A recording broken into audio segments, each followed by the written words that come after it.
Hey guys and girls, welcome to episode number 8 of the 100% Wild Podcast. I'm Mark Kenyon of Wired to Hunt. With me today is Matt Drury and Mark. How are you guys? I'm good, man. Hello, hello. Hi, Mark. Good to see you. We've got some great stuff to talk about. So I think we're not going to beat around the bush today, right? We are going to take a listen to a listener submitted question and take a stab at answering it. Yeah. So does that sound like a good plan to you guys?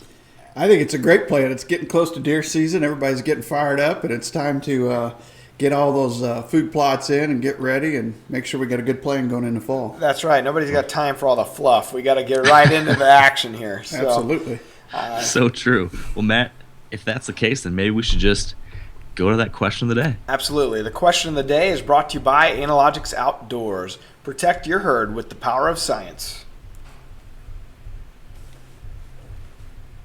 Hi, my name is Greg Neal, and I live in Euless, Texas, and my question is in regards to hunting water sources.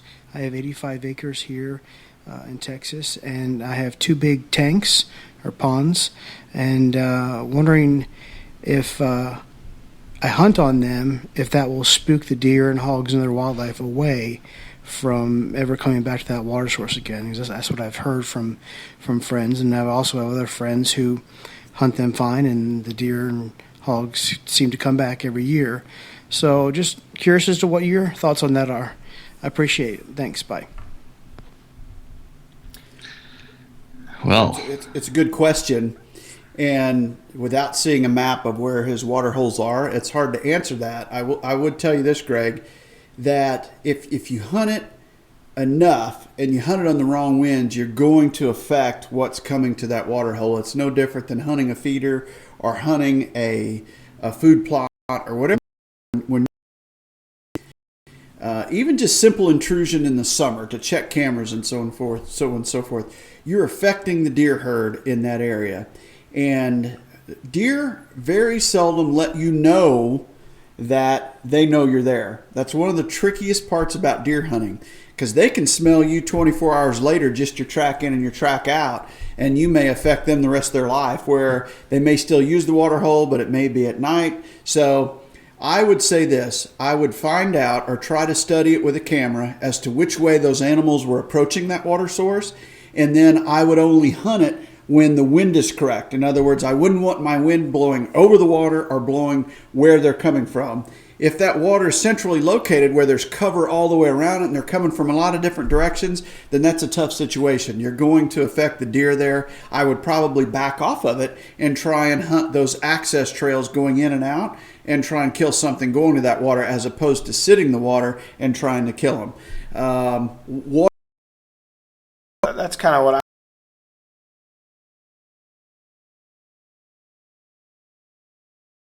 see our hogs. Oh. Okay, so then when we do see the hogs, we don't see the deer, because the deer just absolutely hate when the hogs are around. So we have a tendency to pull our sets up off the water sources. We've got a lot of tanks on the Stasny's Cook, and they're just filled with hogs. I mean, we have a lot of hogs. Water. I'm typically thinking early season, a hot day.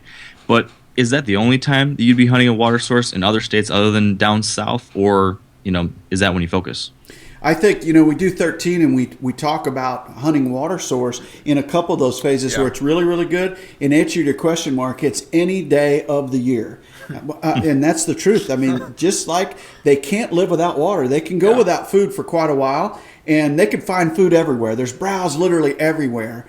But water is generally only in a certain few places. I mean, they get a lot of their moisture from the plants and from the dew and that type of stuff. But when they get thirsty, whether it's hot or whether they're putting on a lot of movement, the more they're moving, the more likely they are to go to a water source. So when you get into those phases, like the seeking phase of the pre-rut, when the buck parade for us in 13, that's when you can really dial in on a water source, because the more they move, the thirstier they are, and the more magical water sources become.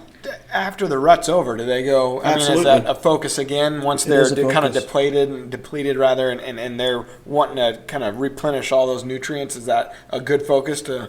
It is a good focus, and it's another good focus to put a trail camera there, and you can learn which from. And there's other water holes where I don't get a lot of deer pictures because they don't feel very comfortable when they're that water, and you watch a deer They are literally at their least comfortable when they're bending down to get that drink. I think they feel a little bit vulnerable. Pretty red thermal cover or where they're bedding, those types of things. I have some water holes that are very good early season and other water holes that are only good during the late season. You only find that out by putting a camera there and finding out when they're hitting them. I know now, that's... Go ahead, Mark. From more... Depend where it's at on your farm? Yeah, it depends where it's at. If it's close to food, it's probably going to be good in the afternoons. If it's closer to bed, it's going to be good really morning and then midday and just prior to going out to a food source. So there again, you only learn these things from cameras. And water holes are tough to get good pictures about. One on a water hole, they can access from a lot of different directions. So I have a tendency to put a couple cameras up, and I'll put them on a fairly rapid fire so that I see where these deer are entering and exiting from, because a lot of times they'll come in and they'll circle that whole pond to get a drink over here and then leave over there. It's amazing what you learn when you watch a water source. They are tricky to hunt, in my opinion, because they do so much of this stuff when they're there. Interesting. On our lease, we have a farm pond, but it's where the cattle typically is. It's don't mess with that at all, you think? Sure, yeah. Yeah. Deer, just like the hogs, they don't like a lot of things around. They don't like cattle at all. So I have a tendency to stay away from. I don't like cattle on any of my farms. Sure. So we're constantly repairing fences and stuff. We don't have cattle on the property. When you do deal with them, the deer, they're going to intermingle with them. But as a general rule, if they can get away from them, they're going to go to the next farm and stay away from those cattle until the rut when they start expanding ranges. What about moving water? Do you see any preference between standing water like a pond versus a creek or something? I've heard some interesting theories on this based on region. I'm curious to hear what you've seen, Mark. I don't see any preference. I mean, I think they're kind of opportunistic when it comes to water. Like, I think they pick up water from plants. I think if they're close to a creek, they're going to hit a little drink. Then they're, in my opinion. Interesting. Now, let's take it one step further. What about, and this is probably the same as what you just said, but what about man-made versus natural? Having a tank or a real pond. Anything there? Good. If it's water, they're going to drink it. They're going to go to it. They seek it out.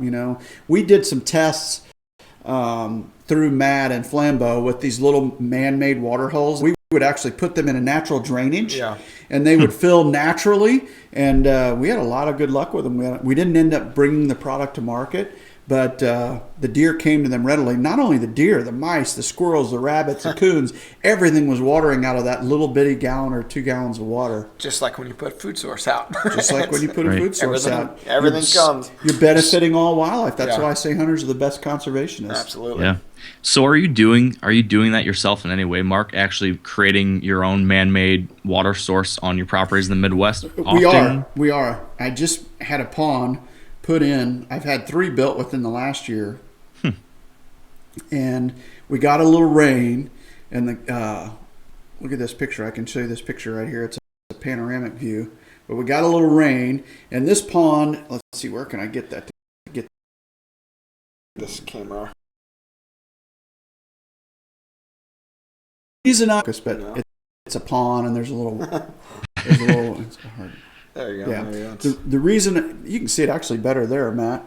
Back it up a little bit. But the reason I wanted a water hole, this is at the head of a draw. All right, there's a main CRP draw that runs about a mile through my property, and then there's all these little fingers. And we went out to a finger that I see a lot of deer coming and going through and bedding right there, and we added a water hole. And it takes a lot of runoff. This was an inch of rain, and the pond's already got, probably 20% of the fill in it. But I wanted a water hole there because the side hills are too slopey for a food plot. And I always like magnets. I always like giving deer a reason to come by my stands. And it was just too slopey for a food plot. But there's a lot of bedding cover right there at the heads of those draws. So I wanted water there so they're dumping in and out of that draw with consistency. Interesting. So in answer to your question, yes, we build them when needed. Most of my farms are where I hunt have natural ponds there anyway, because where our farms are, it's cattle country, and there's been ponds there historically for years. So we've been blessed with a lot of water holes, but that is one new one that we just built this year. And I had some others repaired as well. Yeah, for sure. Are you just having those dug out, or do you put some kind of liner underneath them, or how exactly is that being created? Well, I have a friend that's got an excavating company up there. He rents one of my farms, and then he's got a trackhoe and a bulldozer, and I hired them to come in, and they built the dam, and they got through all the topsoil because that's not good soil to make the dam hold. They got down into the clay, they built it up, and now we've got a great water source there. So I put that pond in for probably, I would guess $3,000 maybe total construction, and that was from zero to complete. And it's not huge; it's just enough to draw deer in. And the other thing that I wanted was I didn't want gradual slopes. I want fairly sheer sides, because when that water recedes, I don't want a lot of mud and midges and EHD. And I had him go to some of my other ponds and pull those banks all the way around pretty slick, so that when it drops down, you don't have that mucky mud. And anything I can do to avoid EHD, I feed analogics all summer long. I'm trying to help my ponds out, because it's the number one enemy of the whitetail manager in the Midwest, in my opinion. So those steep grades, does it make it more, I mean, if the water level is low, I mean, does it make it more difficult for them to? No, they'll get in there. No. Yeah, they'll get Interesting. in there. Yeah. Have you heard or seen anything on the EHD front yet this year, Mark or Matt? Either one of you? Couple, here and there, but not a huge amount. I heard of 4, 2 in Illinois, 2 in Iowa, but that was like late June, and I was like, oh no, I hope we don't, here we go again. But if you recall, June was incredibly dry. Yeah.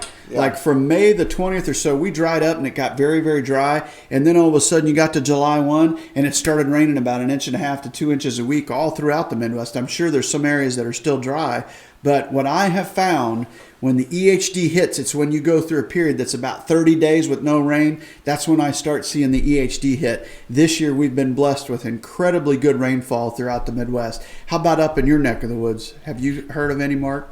Not here in Michigan yet, but I just heard of the first case reported in South Dakota.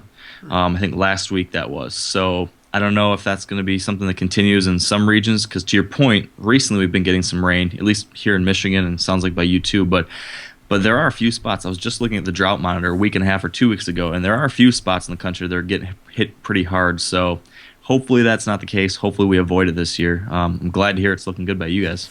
It is looking good, but to your point, there are some dry areas, and when you get those droughts, man, you can just bet on it. And everywhere is going to have a little bit of EHD every year. It may vary from 0.5% of the herd up to severe cases of 70-80% like we had in 12, but you're always going to have some EHD, but it varies year from year based on climate.